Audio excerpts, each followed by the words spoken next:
আপনাকে যেন জেলখানায় ভরে রাখতে পারে। জেলখানায় বললে পারে দিনের দাওয়াত বন্ধ হয়ে যাবে, দিনের প্রচার বন্ধ হয়ে যাবে। যুগে যুগে প্রত্যেকটা জালিমের মাথায় একই চিন্তা, জেলখানায় বললে দিন প্রচার বন্ধ হয়ে যাবে। এই চিন্তা কাজ করে না? সব জালিমের মাথায় একই চিন্তা।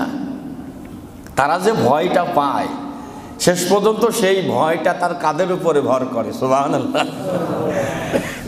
বন্ধুগণ আমার, আল্লাহ নবীকে আটকাবেন, আও ইয়াকতুলুকা, আল্লাহ নবীকে হত্যা করবেন।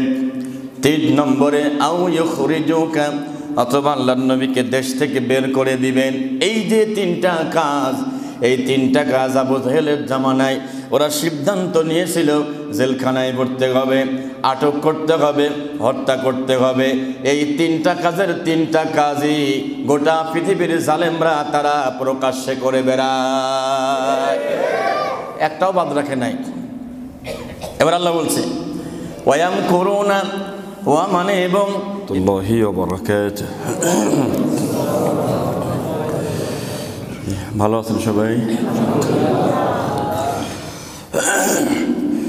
ইন্নাল হামদালিল্লাহ নাহমাদুহু ওয়া নাস্তাঈনুহু ওয়া নাস্তাগফিরুহু ওয়া নু'মিনু বিহি ওয়া নাতাওয়াক্কালু আলাইহি ওয়া নাউযু বিল্লাহি মিন শুরুরি আনফুসিনা ওয়া মিন সাইয়্যাতি আ'মালিনা। من يهد الله فلا مضل له ومن يضلل فلن تجد له وليا مرشدا. ونشهد أن لا إله إلا الله وحده لا شريك له، ونشهد أن سيدنا وحبيبنا ومولانا محمدا عبده ورسوله. فقد قال الله تعالى في كلامه المجيد وفي فرقانه الحميد. أعوذ بالله من الشيطان الرجيم. بسم الله الرحمن الرحيم. سبحان الذي أسرى بعبده ليلا من المسجد الحرام إلى المسجد الأقصى الذي باركنا حوله لنريه من آياتنا إنه هو السميع البصير. صدق الله العظيم. إن الله وملائكته يصلون على النبي يا أيها الذين آمنوا صلوا عليه وسلموا تسليما. اللهم صل على محمد وعلى آل محمد كما صليت على إبراهيم وعلى آل إبراهيم إنك حميد مجيد. اللهم بارك على محمد وعلى آل محمد كما باركت على إبراهيم وعلى آل إبراهيم إنك حميد مجيد. لا إله إلا الله، لا إله سبحان الله والحمد لله، لا إله سبحان الله والحمد لله، لا إله إلا الله، لا إله إلا الله، لا إله لا إله إلا الله محمد رسول الله صلى الله عليه وسلم. আল্লাহ পাকের দরবারে লাখ কোটি বার শুকরিয়া আদায় করে নিচ্ছি, জবান ছেড়ে সকলে পড়ছি আলহামদুলিল্লাহ। দরুদ ও সালাম পাঠ করে নিচ্ছি, সকলে পড়ুন সাল্লাল্লাহু আলাইহি ওয়াসাল্লাম। সম্মানিত উপস্থিতি, মুহতারাম হাজিরিন, রজব মাসে আল্লাহ সুবহানাহু ওয়া তাআলা তার প্রিয় হাবিবকে এক বিস্ময়কর একটা মুজিজা যা এই রজব মাসে ঘটেছিল, আমরা মেরাজ নামে যেটা পরিচিত, আমরা মোটামুটি ওই নামে চিনি আর কি। আলহামদুলিল্লাহ, আজকে আমরা মেরাজ সংক্রান্ত কিছু কথা বলবো। আমার তৌফিক ইল্লা বিল্লাহ, আল্লাহ রাব্বুল আলামিন তৌফিক দান করুক, সকলে পড়েন আমিন।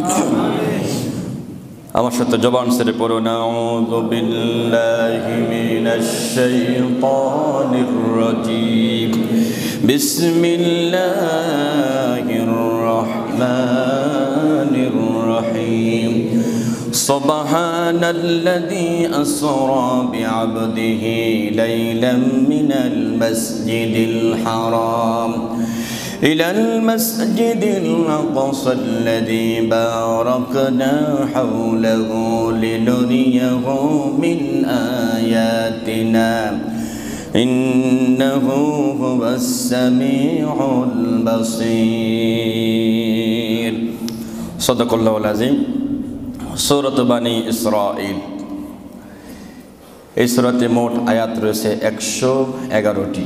15 নম্বর পারার শুরুতেই সূরাটি এসেছে। প্রথম নম্বর আয়াতে আল্লাহ পাক বলেন সুবহানাল্লাযী, পরম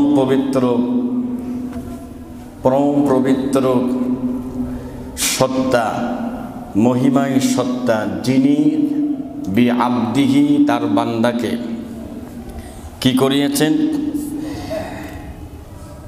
লাইলান, একটা রাত্রের ছোট্ট অংশে, মিনাল মসজিদিল হারামি, মসজিদে হারাম থেকে, ইলাল মসজিদিল আকসা, মসজিদ আকসা পর্যন্ত ভ্রমণ করিয়েছেন। সুবহানাল্লাহ।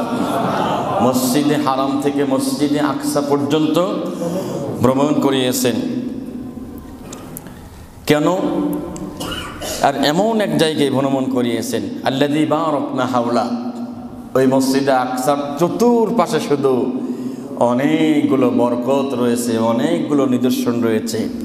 মিন আয়াতিনা, এই যে নিদর্শনগুলো রয়েছে, আল্লাহ পাক বলেন লিনুরিয়াহু, যেন আমি তাকে দেখাতে পারি কি কি নিদর্শন এখানে রয়েছে। সুবহানাল্লাহ। তাইলে এটা এমন একটা ঘটনা, যেই ঘটনা শুরু করতে গিয়ে আল্লাহ প্রথমে নিজেই বলেছেন সুবহানাল্লাহ। বলেন না সুবহানাল্লাহ। শুরু করেছেন কি দিয়া? সুবহানাল্লাহ দিয়ে। আল্লাহু আকবার বলেন। যে এটা এমন একটা মিরাক্কেল ঘটনা, যে ঘটনা বর্ণনা করতে গিয়ে মহান রব নিজেই তিনি সুবহানাল্লাহ দিয়ে শুরু করেছেন। পায়রা আমার, আসরা, ভ্রমণ করিয়েছেন মসজিদে হারাম থেকে মসজিদে আকসা পর্যন্ত। এরপরের থেকে যতটুকু ভ্রমণ করিয়েছেন ওটা কোরআনে নেই, ওটা হাদিসে রয়েছে।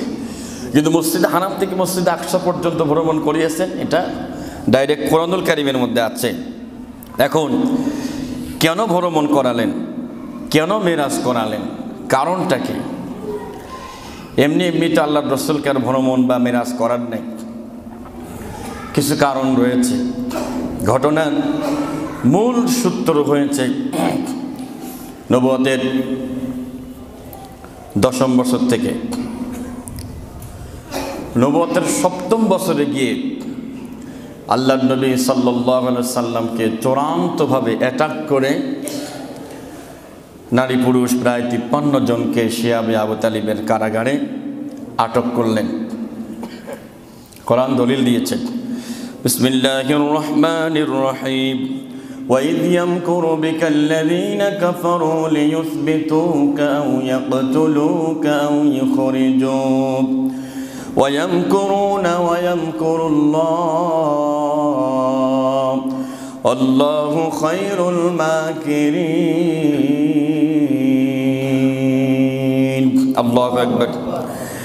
সূরাতুল আনফাল, কুরআনুল কারীমের 9 নম্বর পারা 8 নম্বর সূরা, 9 নম্বর পারার 19 নম্বর পৃষ্ঠার 30 নম্বর আয়াতের মধ্যে আল্লাহ পাক বলেন ওয়া মানে এবং ইজ মানে যখন ইয়ামকুর মানে ষড়যন্ত্র করেছিল, বিকা মানে নবী আপনার জন্য ওরা ষড়যন্ত্র করেছিল, আল্লাযিনা মানে যারা, কাফারু মানে কাফেররা, তার মানে কাফেররা ষড়যন্ত্র করেছিল কেন, লিয়ুসবিতুকা আপনাকে যেন জেলখানায় ভরে রাখতে পারে।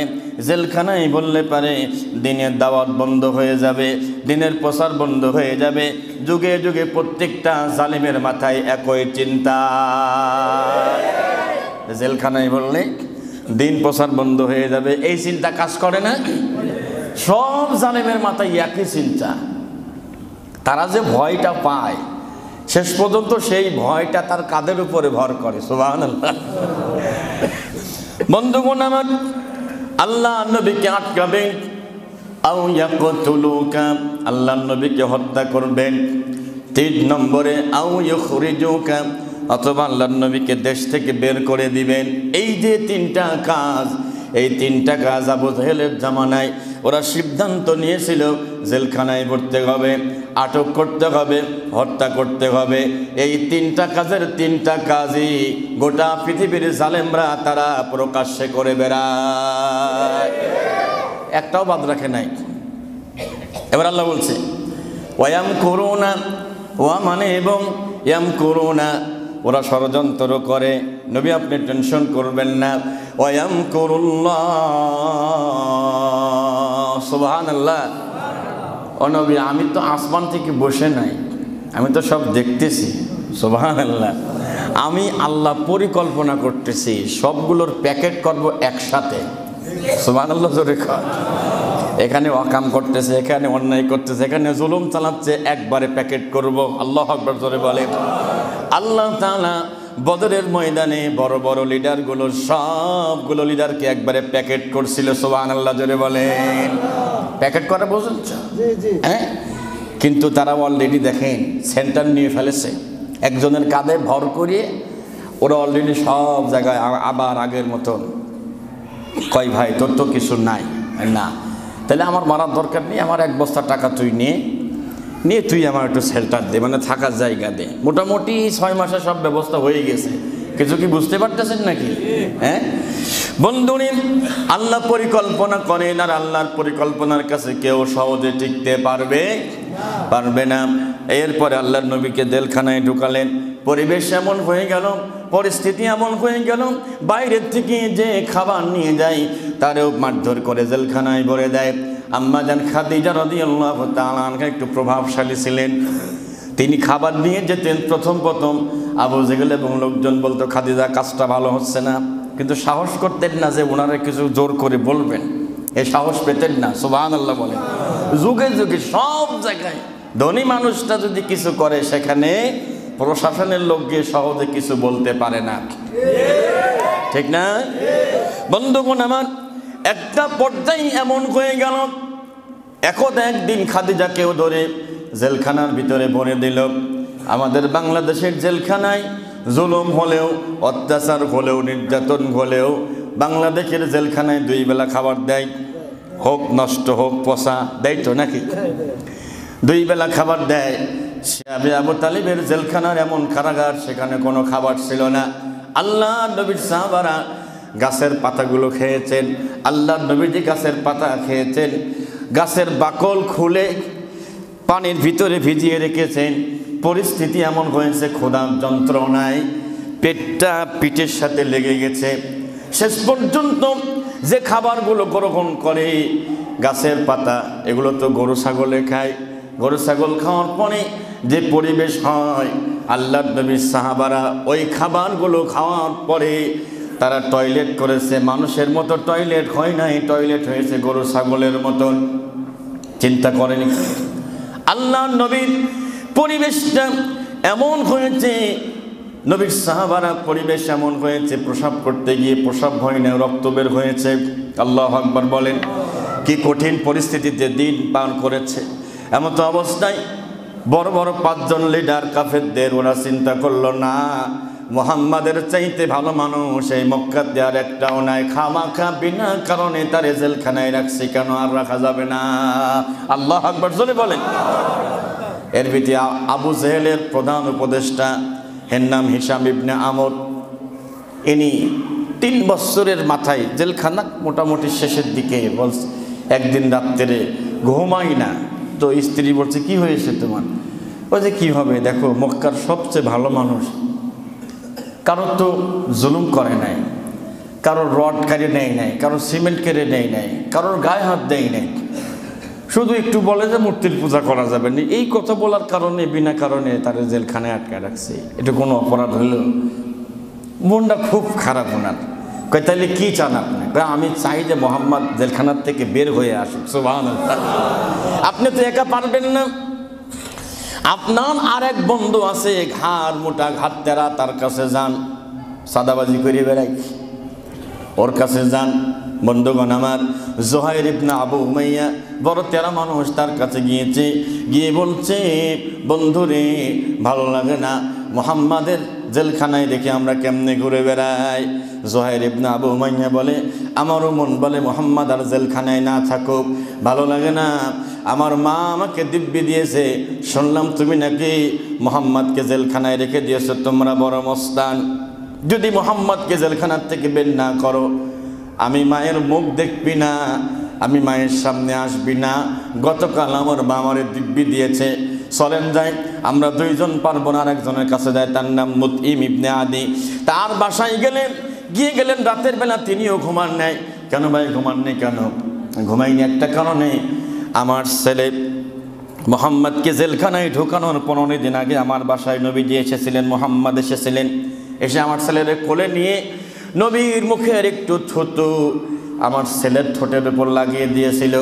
এরপরের থেকে ছেলে মুখ দিয়ে যা বের করে তাই কবুল হয়ে যায়। সুবহানাল্লাহ। আমার পোলা বলছে যদি মুহাম্মদকে বের করে না আনো আগামী 1 সপ্তাহের ভিতরে আমি মারা যাব। এখন ছেলের বেতা কলিজা আসে না, মাথা হ্যাং হয়ে গেছে, ছেলেকে বাঁচাতে হবে। চলো কার কাছে? হইলে আবু জেহেলের খালাতো ভাই, ওর কাছে চলো। এর নাম বুখতারি ইবনে হিশাম। খালাতো ভাই বোঝেন না, খালাতো ভাই, চাচাতো ভাই, মামাতো ভাই, পাওয়ারই আলাদা। হ্যাঁ, চেয়ারম্যান সাহেবের পাওয়ার অত বেশি না, কিন্তু আশপাশে যেগুলো পরিচয় দিয়ে চলে এগুলো আরো ডবল পাওয়ার, ঠিক কি না? কষ্ট হচ্ছে আপনাদের? বন্ধুরা আমার খেয়াল করুন, বুখতারি ইবনে হিশাম গত 2-3 মাস প্রচন্ড অসুখ হয়েছে, সারে না, কোনোভাবে রোগ সারে না। তোর মা একদিন ডেকে বলছে, ও কলেজার টুকরা সন্তান শোনো, যেই মুহাম্মদকে জেলখানায় বিনা কারণে রেখে দিয়েছো, ওই মুহাম্মদের নামের কালেমা পড়ে একটু উটের দুধ আর মধু মিশ করে ওখানে কালেমা পড়ে একটু ফু দিয়ে খাও তো দেখি।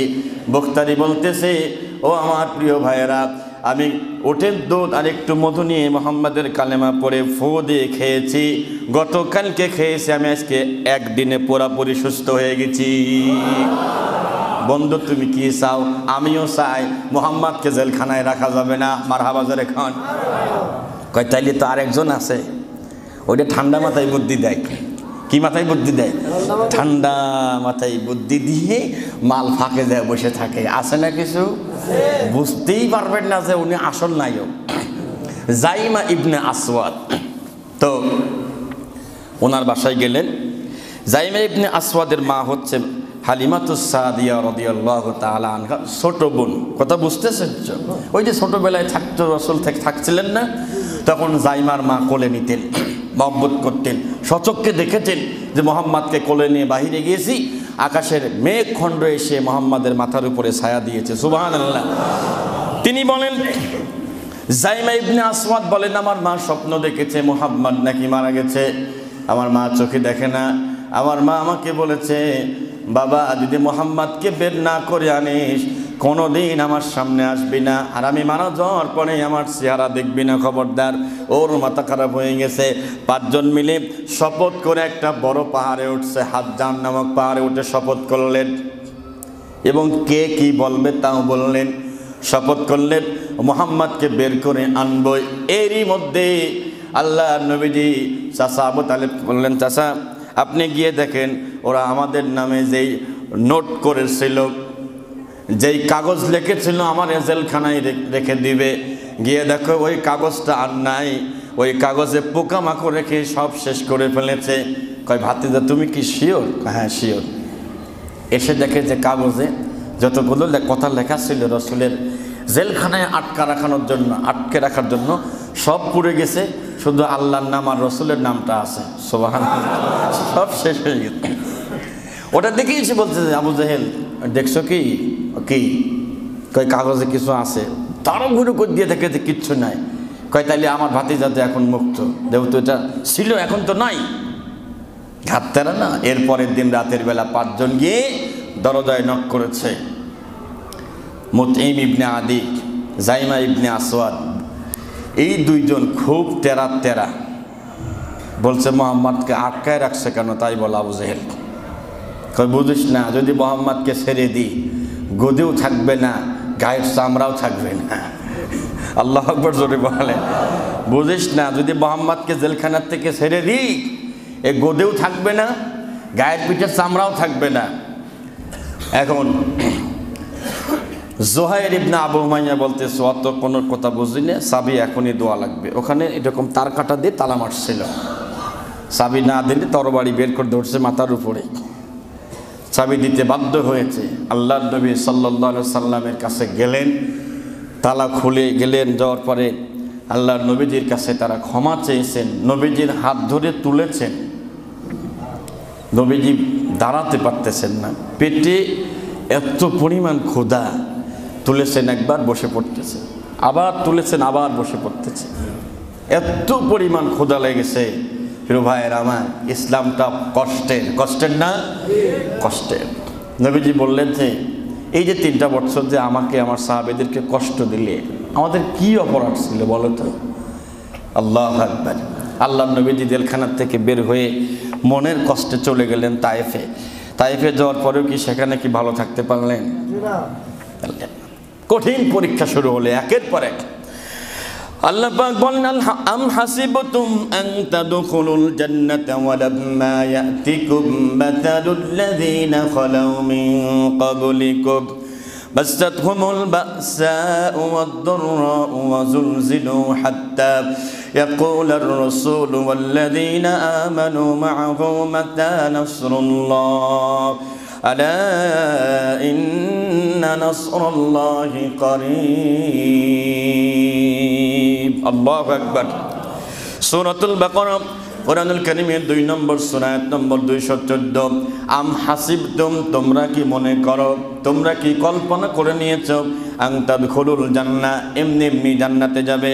না না না, ওয়ালাম্মা ইয়াতিকুম, এখনো পর্যন্ত আসে নাই, মাসালুল লাযিনা খালাউ মিন ক্বাবলিকুম, শোনো নবীর সাহাবারা শুনে নাও, তোমাদের আগে শুধু এতটুকু কথা বলেছে আমরা ইমানদার, এতটুকু কথা বলার কারণে এমন কষ্ট দিয়েছে, এমন জুলুম করেছে, এমন নির্যাতন করেছে, এত পরিমাণ ভয়াবহ জুলুম অত্যাচার তাদের উপরে এসেছে, তারা এবং নবীরা পর্যন্ত একথা বলতে বাধ্য হয়েছে। ইয়াকুলার রাসূলু ওয়াল্লাযীনা আমানু মা'আহু মাতা নাসরুল্লাহ, জুলুমের কারণে বলতে বাধ্য হয়েছে আল্লাহ তোমার সাহায্য কখন আসবে? আল্লাহু আকবার বলেন, আল্লাহ তোমার সাহায্য কখন আসবে? আল্লাহ ডাক দিয়ে বলে নবী আপনি সুসংবাদ দিন, আলা ইন্না নাসরাল্লাহি করিব, আল্লাহর সাহায্য অতি নিকটে। সুবহানাল্লাহ। সেখান থেকে ঘুরে আসলেন, এসে আল্লাহর কাছে দোয়া করলেন যে আল্লাহ এই জেলখানার থেকে বের হওয়ার পরে নবীজির সবচেয়ে ভালোবাসার মানুষ খাদিজা তিনি ইন্তেকাল করলেন। কিছুদিন পরে চাচা আবু তালেব, যিনি তাকে শেল্টার দিতেন, তাকে নিরাপত্তা দিতেন, তিনিও চলে গেলেন। পরিস্থিতি খুব ভয়াবহ হয়ে গেল। আল্লাহ নবী সাল্লাল্লাহু আলাইহি সাল্লাম কাবা ঘরের চত্বরে নামাজে দাঁড়িয়েছেন। আবু জাহেল তার এক বন্ধু উকবা ইবনে আবি মুইতকে বলেছে তুমি কি পারবা মুহাম্মাদের মাথার উপরে উটের পচা ভরিয়ে এনে চাপিয়ে দিতে হবে? নাউযুবিল্লাহ। তিনি করেছিলেন এই কাজটা। যে লোকটা নবীজির মাথার উপরে উটের পচা ভরি চাপিয়ে দিয়েছিল 2 হাত দিয়ে, কিয়ামতের কঠিন ময়দানে ওই লোকটা তার 2 হাতের গোশত কামড়ায় কামড়ায় খাবে। নাউযুবিল্লাহ বলেন। ويوم يعض الظالم على يديه يقول يا ليتني اتخذت مع الرسول سبيلا ইয়া ওয়াইলাতা লাইতানি লাম আত্তাখিয ফুলানান খলিলা। ওয়া মানে এবং ইয়ামা মানে সেদিন, ইয়াআদ্দু মানে কামড়াবে, আয-যালিমু মানে জালেমরা, আলা মানে উপরে, ইয়াদাইহি মানে দুই হাতের উপরে কামড়াবে, নিজের গোশত নিজে কামড়িয়ে কামড়িয়ে খাবে আর বলবে হায় আমার আফসোস, হায় আফসোস, আমি যদি রাসূলের পথে থাকতাম। সুবহানাল্লাহ। যদি নবীকে কষ্ট না দিতাম, এই কথা বলবেন।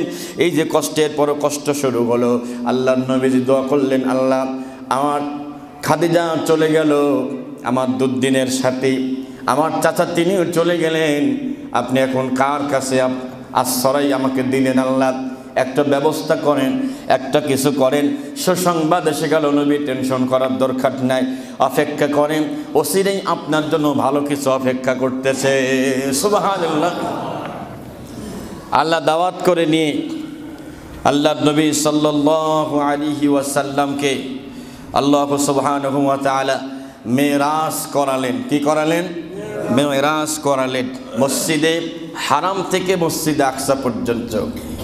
যেদিনকে মেরাজ করালেন, জিবরাইল এসেছেন, মিকাইল এসেছেন, ইসরাফিল এসেছেন। নবীজি বলেন আমি দেখলাম জিবরাইল এসে আমার ঘরের ছাদ, মনে হলো যে হাত দিলেও ছাদটা সরে গেল। সুবহানাল্লাহ। তিনি আমাকে বগল করে নিয়ে গেলেন কাবা ঘরের চত্বরে, নিয়ে এখান থেকে পুরা বুক একবারে ফেরে ফেললেন, যা ছিল কলবটা বের করলেন টান দিয়ে। এরপরে বিমা ইন জমজম, জমজমের পানি দিয়ে এটাকে ধৌত করলেন, পরিষ্কার করলেন। এরপরে নূরে আলোকিত কি যেন একটা জিনিস, ওটা মূলত ঈমান ছিল, ভিতরে ঢুকিয়ে দিয়ে আমাকে নিয়ে মসজিদে হারাম থেকে মসজিদে আকসা পর্যন্ত আমাকে নিয়ে গেলেন। যে বাহনে নিয়েছিলেন সেটার নাম ছিল কি? বারকুন থেকে বোরাক। বারকুন মানে কি জানেন? বিদ্যুৎ গতি। কি গতি? বিজলি। একবারে খুব উচ্চ মানের একটা বাহন, খুব উচ্চ মানের একটা বাহন। এই বাহনের পাওয়ার দৃষ্টিসীমার বাইরে। আমরা যে দুনিয়ার থেকে সর্বশেষ একটা বড় তারকা দেখা যায়, সূর্যের থেকে সবচেয়ে দূরের তারকা, এটা 54 আলোকবর্ষ দূরে। এক আলোকবর্ষ সমান কত মাইল? 945,000 কোটি মাইল। সুবহানাল্লাহ। এবং সূর্যের থেকে সবচেয়ে কাছের তারকা প্রক্সিমা সেন্টাই যেটাকে বলে, এটা হচ্ছে সূর্য থেকে যেই প্রথম তারকা, কাছের তারকা, 4 আলোকবর্ষ। বিজ্ঞানীরা বলছেন, তারা গবেষণা করে দেখেছেন, কেউ যদি মনে করে দুনিয়া থেকে রকেট নিয়ে ওই প্রথম সূর্যের কাছের যে তারকা আমরা এখানে যাব, সময় লাগবে কত? 1,15,000 বছর। সুবহানাল্লাহ। একটা মানুষ বাঁচে কয়দিন? সুবহানাল্লাহ। কয়দিন বাঁচে? রকেট বানায় আর গল্প দেয় যে তোমাদের মোহাম্মদ কেমনে আকাশে গেছে, হাউ ক্যান ইজ পসিবল, নাউযুবিল্লাহ জোরে বলেন। তোমরা রকেট বানাইছ আর আল্লাহ উচ্চ, একদম এত গতি সম্পন্ন উচ্চ একটা বাহন দিয়েছেন, দৃষ্টিসীমার বাইরে যে তারকা দেখা যায় এত দূরে। নবীজি বলছেন এক এক কদমে এর চাইতে আরো বেশি দূরে আমার এই বাহনের পাও পড়েছে। সুবহানাল্লাহ জোরে বলে। কষ্ট হচ্ছে আপনাদের? তারা বলে যে বুঝলাম সেখানে গিয়েছে, তাইলে সেখানে how did you get the oxygen, সেখানে অক্সিজেন কোথায় পেল? বুদ্ধি আসে না নাই মাথায়? বিজ্ঞানীদের বুদ্ধি দেখছেন মাথায়? বলছে গেছে তো ভালো কথা, অক্সিজেন কেমনে পেলো সেখানে? নাউযুবিল্লাহ জোরে বলেন। এর আগে মনে হয় বলছিলাম, এই পৃথিবীতে এক স্বৈরাচার নমরুদ তার জামানার নবীকে, একজন তরতাজা মানুষকে আগুনের ভিতরে ফেলে দিয়েছিল। আল্লাহর পয়গম্বর ইব্রাহিম আলাইহিস সালামকে আগুনের ভিতরে কয়দিন ছিলেন বলেন তো? 40 দিন পর্যন্ত ছিলেন। 40 দিন পরে আমার প্রিয় ভাইয়ের আল্লাহ পাক বলেন, তারা যে আনন্দ ফুর্তি করলো আগুনে ফেলে দিয়েও তাদের মনে কোনো অনুশোচনা নাই, কোনো অনুশোচনা নাই। ওরা ষড়যন্ত্র করে ইব্রাহিম নবীকে আগুনে ফেলে দিয়েছিল। আল্লাহ পাক বলেন ওয়া আরাদু বিহি কাইদা ফাজআলনাহুমুল আকসারিন।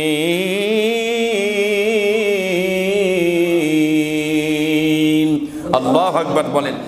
ওরা ষড়যন্ত্র করেছিল আর আমার আল্লাহ পাক তিনিও একটা কৌশল করলেন, তিনিও একটা শাস্তির ব্যবস্থা করলেন। 40 দিন পরে একটা আগুনের খণ্ড সেখান থেকে বের হয়ে সোজা নমরুদের বঙ্গভবন নাকি গণভবন, কি ভবন, সোজা গণভবনে গিয়ে নমরুদের পায়ের বৃদ্ধাঙ্গুলের উপরে পড়ছে। আল্লাহু আকবার জোরে বলেন। এই এখন খালি শেষাই বাঁচাও বাঁচাও বাঁচাও। কারণ পোলাপান থাকে না, পোলাপান গিয়ে বলতে চাষা কি হইল, চেঁচান কেন? আপনি বলে খোদা, হয়তো চাষা আপন দান বাসা, জীবন শেষ। ভাইরা আমার, এই যে 40 দিন থাকলেন আগুনের ভিতরে, আগুনের মধ্যে কি অক্সিজেন পাওয়া যায়? তাহলে এই ইব্রাহিম নবীর এই আগুনের অক্সিজেন কে দিয়েছিল? আল্লাহ পাক দিয়েছে। ভাইরা আমার, মসজিদে হারাম থেকে মসজিদ আকসা পর্যন্ত গেলেন। মসজিদের সবচাইতে বড় খাদেম তিনি সুন্দর করে বলেন, মুহাম্মদ সাল্লাল্লাহু আলাইহি সাল্লাম যেই দিন ভ্রমণ করবেন, আমরা প্রতিদিন ঈশার নামাজের পরে প্রত্যেকটা দরজা তালা দিয়ে বাড়ি চলে যাই, কিন্তু আজকের এই দিনে একটা দরজা কোনোভাবে আমরা আটকাতে পারলাম না। খুব চেষ্টা করলাম সবাই মিলে, কিন্তু দরজা একটা কোনোভাবেই আটকাতে পারলাম না। শেষে আমরা ওভাবে রেখেই চলে গেলাম। সুবহানাল্লাহ জোরে বলে। ভাইয়েরা আমার, আল্লাহর নবী সাল্লাল্লাহু আলাইহি ওয়াসাল্লাম বাহনের মাধ্যমে চলে গেলেন মসজিদ আকসায়। নবী আমার বলেন, আমি গিয়ে দেখি মসজিদের ভিতরে সামনের কাতারে আল্লাহর পয়গম্বর মুসা আলাইহিস সালাম সিজদায় পড়ে কাঁদতেছে। সুবহানাল্লাহ, মুসা নবীকে দেখছেন তিনি। এরপরে দেখলাম ঈসা আলাইহিস সালাম তিনি নামাজে দণ্ডায়মান নামাজ পড়তেছেন মসজিদের ভিতরে। সুবহানাল্লাহ। এরপরে দেখলাম আল্লাহর পয়গম্বর ইব্রাহিম আলাইহিস সালাম তিনিও আছেন। এখন অনেকেই প্রশ্ন করে, হুজুর তারা তো সবাই তো মারা গেছেন, ঠিক আছে, আল্লাহ রাব্বুল আলামিনের কাছে তাদেরকে তৈরি করতে আবার সৃষ্টি করতে কি সময় লাগবে নাকি? শুধু বলবে কোন ফায়াকুন, বলেন কোন ফায়াকুন। সবাই সশরীরে উপস্থিত ছিলেন, কিন্তু কেউ কারোর সাথে কথা বলেন নাই। তবে এখানে একটা নামাজের ইমামতি হবে, নামাজের ইমামতি কে করবে, সবার মনের ভিতরে একটু ইচ্ছা ছিল। যেহেতু সব নবী এখানে এসেছেন, 1,24,000 পয়গম্বর সবাই এসেছেন, সবাই উপস্থিত হয়েছেন। সবার ধারণা যে যেহেতু সবাই এখানে এসেছে, 2 রাকাত নামাজ এখানে পড়ানো হবে। কে পড়াবে? সবার মনের ভিতরে একটা আলাদা তৃপ্তি, হয়তো আমাকে দিয়ে পড়াবে। কিন্তু জিবরাইল আল্লাহর নবীকে রেখে ওই বাহনটা বেঁধেছেন একটা পাথরের ভিতরে ফোঁটা করে একটা খোঁটা দিয়ে বেঁধেছেন। আল্লাহর নবীকে হাত ধরে এনে আমাদের মুসল্লায় দাঁড় করিয়ে দিলেন। সুবহানাল্লাহ। একদম সামনে 2 রাকাত নামাজ পড়ালেন। নামাজ পড়ানোর পরে রওনা করলেন উপরের দিকে। অনেক কিছু দেখেছেন তিনি। এর ভিতরে অল্প কিছু কথা বলবো, সময় খুব বেশি নাই, যেগুলো না বললেই না সেইগুলো আমরা বলবো। আল্লাহর নবী সাল্লাল্লাহু আলাইহি ওয়াসাল্লাম জান্নাত ভ্রমণ করার সময় তিনি হাউজে কাউসার দেখেছেন। সুবহানাল্লাহ। এমন পানি দুধের চাইতেও সাদা, মধুর চাইতেও মিষ্টি, পানির উপর থেকে নিচ পর্যন্ত নিচে কি আছে তাও দেখা যাচ্ছে। সুবহানাল্লাহ, কত চমৎকার, এত সুন্দর পানি। প্রশ্ন করলেন জিবরাইল, এই পানিটা কিসের পানি আর কাদের জন্য? এটা হাউজে কাউসারের পানি। এই পানি যারা ফাসল্লি নামাজ পড়বে লি রব্বিকা, কার জন্য বলেন তো? আল্লাহর জন্য। ওয়ানহার, এবং কুরবানি করবে। আমাদের নামাজ আর আমাদের কুরবানি বেশিরভাগ লোকেরই লোক দেখানোর জন্য হয়। হ্যাঁ, দেখবেন হঠাৎ করে যখন মৌসুম আছে, মৌসুমের টাইমে চেহারা একটু চেঞ্জ হয়। হ্যাঁ, মানে দাড়ি ছিল না, একটু দাড়ি রাখে, মাথায় টুপি ছিল না, টুপিটা দেয়। পাঞ্জাবি তো জীবনে কোনোদিন পরে নাই, 5 বছর পরে পড়বে তো পড়ছে আর কি, পড়া লাগে তাই পড়ছে। এখন যারে দেখে তারাই সালাম দেয়, যারে দেখে কি তাকেই সালাম দেয়। আরে কি বলে, সাতক্ষীরাতে এরকম একটা দুর্ঘটনা ঘটছে, যাকে দেখে তাকে সালাম দেয়। তো এখন একদিন সন্ধ্যার পরে দেখে অন্ধকার হয়ে গেছে, মনে হচ্ছে একটা লোক দাঁড়ানো আছে, তাকে বারবার সালাম দিচ্ছে, উনি সালামের জবাব দিচ্ছেন না। মনে খুব কষ্ট, ভাই আমি ভোটে দাঁড়াইছি, আমি তো সালাম নিচ্ছেন না কেন? দেন আর না দেন পরের কথা। গিয়ে জড়াই ধরছে, জড়াই ধরে দেখেতে মনে হচ্ছে না, তো মানুষ মনে হচ্ছে না, লাইট মাইট দেখে খেজুর গাছ। কথা শুনতেছেন কি? মানে ওই টাইমে খেলা খেজুর গাছেরও দাম বেড়ে যায়, ঠিক কি না? নাউযুবিল্লাহ বলেন, আল্লাহ রহম করুক, আমিন বলেন। ভাইয়েরা আমার, হাউজে কাউসারের পানি যদি পেতে চান অবশ্যই নামাজ আপনাকে পড়তে হবে আর কোরবানি করতে হবে। দুইটা কাজই করা লাগবে, একমাত্র কেবলমাত্র কার খুশির জন্য? বলেন, আল্লাহর খুশির জন্য করতে হবে। আল্লাহ পাক বলেন, কুল ইন্না সলাতি ওয়া নুসুকি ওয়া মাহইয়ায়া ওয়া মামাতি লিল্লাহি রাব্বিল আলামিন।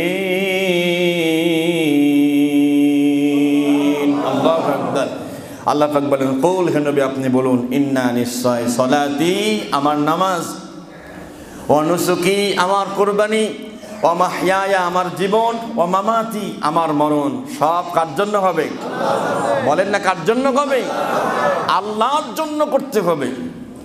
বন্ধুগণ আমার, আল্লাহর নবীজি বলেন, জিবরাইল আমাকে হাত ধরে সামনে নিয়ে যাচ্ছেন, যাওয়ার সময় আমি জান্নাত ভ্রমণ করার সময় একটা সুগন্ধি আমার নাকের ভিতরে এসেছে, এত পরিমাণ সুগন্ধি, এটা জান্নাতের সুগন্ধি। একটা কবর থেকে নবীজির নাকে আসতেছে। প্রশ্ন করলেন, জিবরাইল এই কবরটা কার? এটা কি খুব গুরুত্বপূর্ণ কোনো ব্যক্তির কবর নাকি, কোনো বড় আবেদের কবর নাকি, বা নবীর কবর কিনা? বলে না মুহাম্মদ, এই কবরটা একটা কাজের বুয়ার কবর। সুবহানাল্লাহ। কাজের বুয়া বলছেন তো, মহিলা, একজন কাজের মহিলা, বাড়ি বাড়ি কাজ করে বেড়ায়, তার কবর। কবরটা কার বলো? হাদিসে এসেছে সেই মহিলার নাম হলো মাস্তা। ফিরাউনের বাড়িতে কাজ করেন, ফিরাউনের বাড়ির গেটের দারোয়ান তার স্ত্রী। ফিরাউনের মেয়ের মাথার চুল আঁচড়াতে হঠাৎ করে চিরুনি পড়ে গেল। চিরুনি পড়ে যাওয়ার পরে মেয়েটি প্রত্যেকবারই ফিরাউনের নাম নিয়ে কাজ করে, কিন্তু এইবার তিনি ফিরাউনের নাম নেন, তিনি বলেছেন বিসমিল্লাহির রাহমানির রহিম, আল্লাহর নাম নিয়ে তুলছেন। ফিরাউনের মেয়ের মাথা হ্যাং হয়ে গেছে। কার নাম বললে? আল্লাহর নাম। তুমি আমার আব্বাকে মানো না? প্রশ্নই আসে না। সুবহানাল্লাহ বলে। ফিরাউন চলে আসছে, বলে আব্বা দেখেন কি বলে, কি বলে, ডাক দিয়ে বলছে, ওই মেয়ে তুমি কি আমাকে don't you accept me as a rob, তুমি কি আমাকে রব হিসাবে মানো না? বলে প্রশ্নই ওঠে না, তোমার রবকে? ডাক দিয়ে মেয়েটি বলছে, ফিরাউন শোনেন, আপনার রব আর আমার রব একজন, আল্লাহ। ইন্নাল্লাযীনা ক্বালু রাব্বুনাল্লাহ ثم استقاموا تتنزل عليهم الملائكة ألا تخافوا ولا تحزنوا وأبشروا بالجنة التي كنتم توعدون। الله أكبر।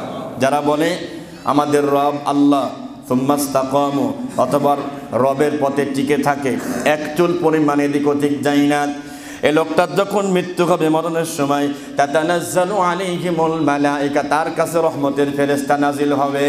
সুবহানাল্লাহ। ভাইরা আমার, মেয়েটিকে বলো, তোমার এত বড় সাহস, তুমি মুসা আলাইহিস সালামের উপর ঈমান আনছো? বলে হ্যাঁ ঈমান আনছি, আল্লাহর প্রতি ঈমান আনছি। জানো এর পরিণাম কি? হ্যাঁ জানি। একটা ঘরে আটকায়া বিষাক্ত সাপ, শুনছেন?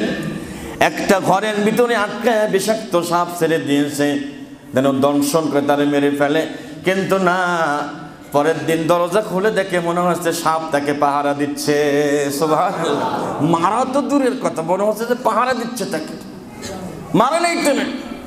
এবার তাফসীর ইবনে কাসিরের মধ্যে আছে যে একটা ডেক্সি আনা হলো, ডেক্সির ভিতরে পানি এবং তেল দেওয়া হলো, টকবক টকবক করে যখন ফোটে, এই মায়ের কয়েকটা ছোট্ট ছোট্ট বাচ্চা মার চোখের সামনে বড় বাচ্চাটাকে আগুনের ভিতরে, এই উত্তপ্ত গরম তেলের ভিতরে ফেলে দিলেন।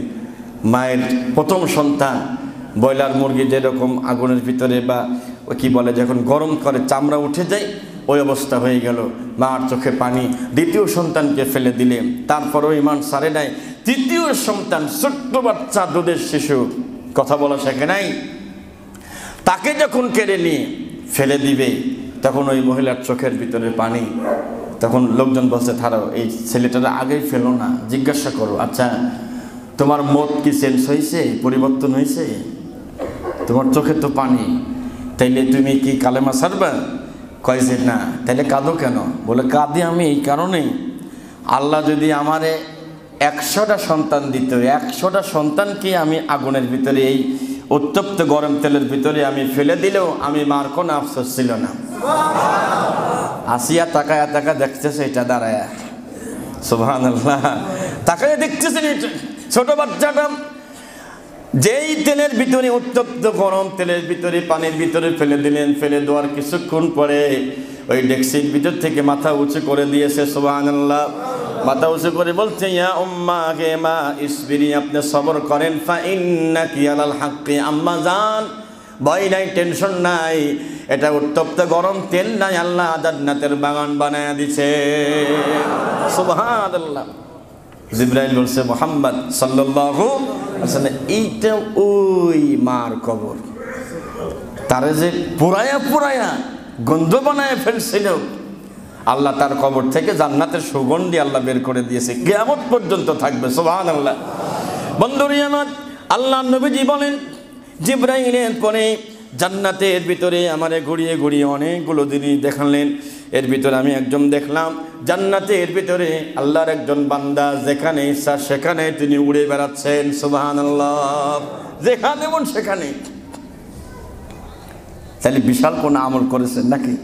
তাছাড়া কি সম্ভব নাকি? দেখে আশ্চর্য হয়ে গেছি, পাওয়ার কি? জান্নাতের ভিতরে যেখানে মন চাই, হাইতে সব সেখানেই চলে যাচ্ছে। এর কি এমন আমল আছে? আমল করার দরকার আছে না নাই? আমল করতে হবে। ইমান আমল ঠিক থাকলে জান্নাতুল ফেরদাউসের মেহমান আল্লাহ বানায় দেবে, সুবহানাল্লাহ। ইন্নাল্লাযীনা আমানু ওয়া আমিলুস সালিহাতি কানাত লাহুম জান্নাতুল ফিরদাউসি নুজুলা, সুবহানাল্লাহ। ইমান ঠিক থাকবে, আমল ঠিক থাকবে, আল্লাহ জান্নাতের মেহমান বানায় দিবে। জিবরাইল ডাক দিয়ে বলে, এই লোকটার তেমন কোনো ভালো আমল নাই, তবে একটা ভালো আমল আছে, ওই আমলটার কারণে আল্লাহ এত খুশি হয়েছে, ওরে বলছে, যা তোর যেখানে মন সেখানে ঘোর, সুবহানাল্লাহ। আমলটা কি? এর এলাকায় 3 রাস্তার মোড়ে একটা বড় গাছ ছিল, মানুষ মাঝে মাঝে অ্যাক্সিডেন্ট করত, মানুষের ক্ষতি হতো, তো ও নিজে এই গাছটা কেটে দিয়ে মানুষের চলাচলের রাস্তাকে সহজ করে দিয়েছিল। কথা শুনতেছে? মানুষের চলাচলের রাস্তাকে সহজ করে দিয়েছিল, আল্লাহ ওর সমস্ত গুনাহ মাফ করে দিয়েছে।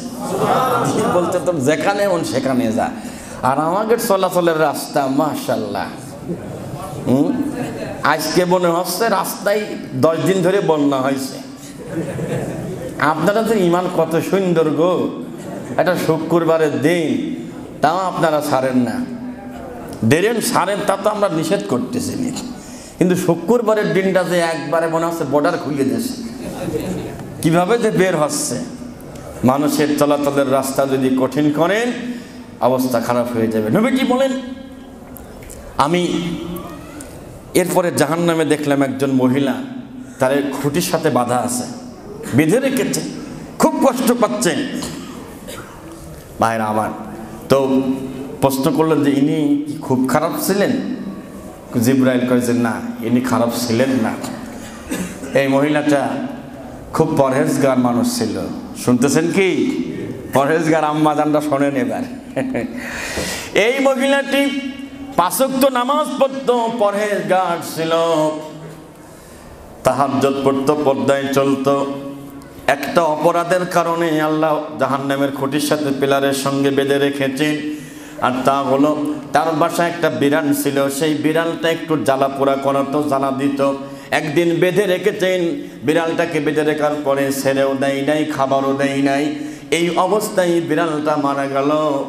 আল্লাহ পাক এত নারাজ হয়েছে এই লোকটা এই আল্লাহর বান্দি মারা যাওয়ার পরে ওর নামাজ রোজা হজ যাকাত সব শেষ, বিরানীকে কষ্ট দেওয়ার কারণে রব্বুল আলামিন তার জাহান্নামের ফয়সালা করে দিয়েছে। নাউযুবিল্লাহ। বিরানী এটা দয়া করে যেগুলো ক্ষতি করে না আমাদেরকে, তাদের মারা যাবে না। আল্লাহর নবীজি বললেন, এরপরে আমি সামনে আগাতে আমি দেখলাম একদল মানুষ, তাদের হাতের নখ তামার মতন। কিসের মতন? তামার মতো বড় বড় নখ। এই নখগুলো দিয়ে তারা নিজেদের শরীরের বিভিন্ন জায়গায় এরকম গোস্তগুলো টেনে ছিঁড়ে নিজের গোস্ত নিজেই খাচ্ছে। একটু ভাবেন, এমন একটা অপরাধের কারণে, যেই অপরাধ এখন মাঠে ঘাটে সব জায়গায় চলে, কেউ বাদ নাই, সবাই ওই অপরাধে আমরা জড়িত হয়ে পড়েছি। প্রশ্ন করলেন আল্লাহ নবীজির কাছে, আল্লাহ নবীজি প্রশ্ন করলেন, মানহা উলা ইয়া জিবরাইল, এরা কারা? নিজের গোস্ত নিজে খায়, নিজের গোস্ত তামার মতো তার নখ, নিজের গায়ের গোস্ত চিনে নিজে খায়। আল্লাহ নবীর কাছে জানানো হলো, ও নবী, এরা ওই সমস্ত লোক যারা দুনিয়াতে মানুষের গোস্ত খেত। মানুষের গোস্ত খেতে বলতে কি আপনারা জবাই করে খাইছেন নাকি? না, জবাই করে খাই নাই। তার মানে মানুষের গোস্ত খেতে বলতে মানুষের গীবত করত। গীবত করা মানে আপন মরা ভাইয়ের গোস্ত খাওয়া। লাহমা আখিহি মাইতান ফাকারিহতুমুহু, অথচ এটা সবাই অপছন্দ করবে। আপনার ভাই যদি মারা যায়, আপনি ভাইয়ের গায়ের থেকে গোস্ত তুলতে পারবেন কি? ইম্পসিবল। বলছে গোস্ত খেত, আর মানুষের মান সম্মান নিয়ে সম্মানে আঘাত করত। এ জাতীয় লোক আছেন না? নাই? সম্মানে আঘাত করা লোক আছেন না?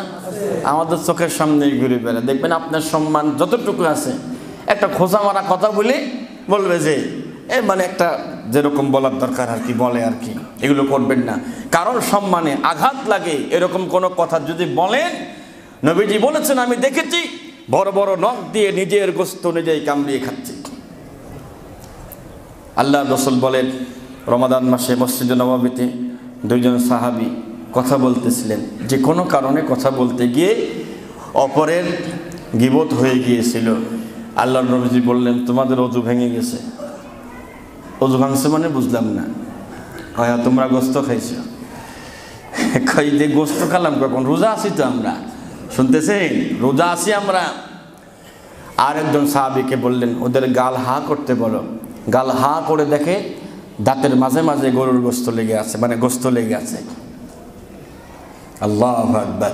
তাহলে অন্তত আজকেরই আলোচনার থেকে যা হয় হোক, একটা অপরাধ থেকে বাঁচা যাবে ইনশাল্লাহ। হাত নামান। আমার কাছে মনে হয় যে গীবত ছাড়া কোনো কথাই নেই, কিছু কথা ছাড়া বাকি সব কি? প্রথম কেমন আছেন, কোথায় আছেন, কি করেন না করেন, ভালো আছেন নাকি, হ্যান ত্যান। এরপরে শুরু হয়, ভাই অমুকের খবর কি? আর ভাই এভাবে শুরু হয় না? এভাবে কিন্তু শুরু হয়। আর বলেন না, কোনো মানুষ হলো নাকি, জম্মের খারাপ। আবার আপনি বলেন, হ ভাই আমিও তো তাই শুনলাম। এই যে কথাগুলো, এগুলো আর বলা যাবে? একটু সেভ হন। বাসায় বলেন, বাসায় লিখে রাখেন, গীবত করা যাবে না। চায়ের দোকানে লিখে রাখেন, এখানে গীবত করবেন না। লিখে রাখে কি সুন্দর করে যে রাজনৈতিক আলাপ চলবে না, কিন্তু ওইটা বলে না, গীবত চলবে না। এই বছর একটা মাহফিল পাইছি, মাহফিলের মঞ্চের এখানে সুন্দর করে লিখে দিয়েছে যে হুজুর এই মাহফিলে কোনো রাজনৈতিক বক্তব্য দেওয়া যাবে না। কি সুন্দর করে লেখা। আমি আবার তুলসি, ভিডিও করছি। আবার কয় হুজুর ভিডিও করেন না। করবো না। এটা কি করছেন আপনারা? কেন করছেন? তা আমাকে বললেই তো হতো, এটা লিখে রাখার দরকার ছিল। আল্লাহ তাআলা আমাদের সকলকে এই যে শাস্তি, প্রাণীকে কষ্ট দেব না। অনেক সময় বাচ্চারা মসজিদে আসে, খুব ডিস্টার্ব করে না? চরম ডিস্টার্ব করে। আপনি যদি হজে যান, উমরায় যান, হজে উমরায় গেলে পরে ডিস্টার্ব কারে কয়, কত প্রকার কি। আপনি নামাজে দাঁড়াইছেন, আপনার পায়ের তল দিয়ে ঢুকে পড়বে, ঢুকি ওই পাশ দিয়ে ঘুরিয়ে আসে, পুরা নামাজের কাতার মারা সারা, ঘুরতে আবার চলে আসে এখানে। কেউ কিছু বলে? তবে আমাদের কিছু বাচ্চা আছে অতিরঞ্জিত করে। এই যে দোতলায় যারা আছেন, তিনতলায় যারা আছেন, গার্জিয়ানরা বলবো আপনারা সাথে আসবেন, নিজে তো আসেন না, বাচ্চারে পাঠায় দেন। শুধু বাচ্চা এসে কি একটা পরিবেশ করে, আল্লাহ রহম করুক, আমিন বলেন, জোরে বলেন আমিন। আজকের এই